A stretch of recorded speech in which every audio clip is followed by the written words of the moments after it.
Pero sa mga makatang ito, di ako makalaman at kayo ay bata. Sinasabi ko lang, di ko kayo ginagawang bata. Pero sinasabi ko sa inyo ako isang makata.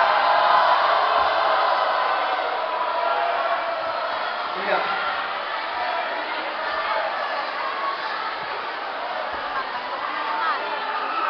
Nakuha niyo ba ako pa English na wala namang mapagmamalaki? Hindi yung height niyo, di na lumaki.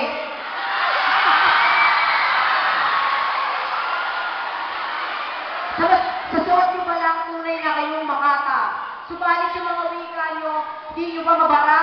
Baka pag ako nandidisbad ka, magtago kayo sa pada ng inyong mga ina.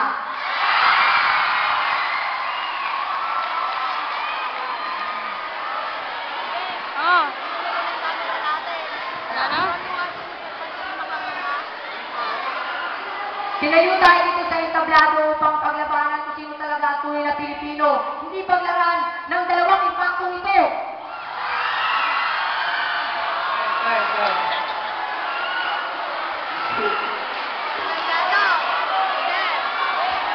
Round two.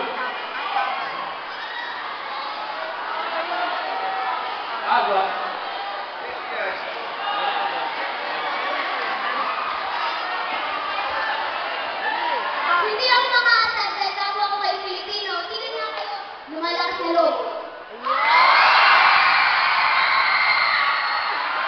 Ang mga Pilipino sumusunod sa ibang bansa. Rita doon nila nilang kinukuha sa aliwag natin ang liputan ng wilong Pilipino ay ating dapat sa malagaan. Kung mag-iimpakto kayo sana, kahit kami ganon, kami may pagmamalayan kayo.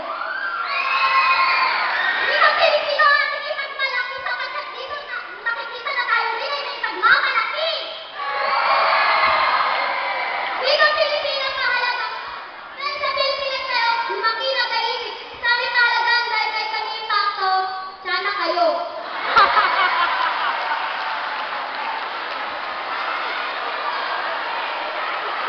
Bilang Pilipino ay dapat maglaban ng tunay na tulad ng isang inang ilang sa atin ay lumalaban.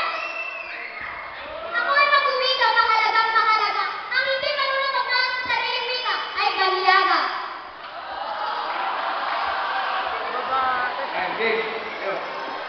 Nasabi niyo may mga Pilipino na pumunta sa ibang bansa. Kaya pala nanay niyo kumabit sa Arabo. Nakita ko buong pamilya sinisipit yung bubog sa lababo.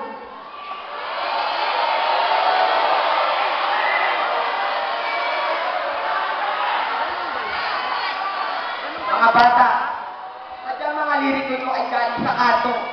Yung mga pinanggalingan nyo, alam nyo maliit, pero sa akin di nagbabala. Alam nyo ba mga panahon nyo ay walang kwenta-kwenta? Dahil sa tao ay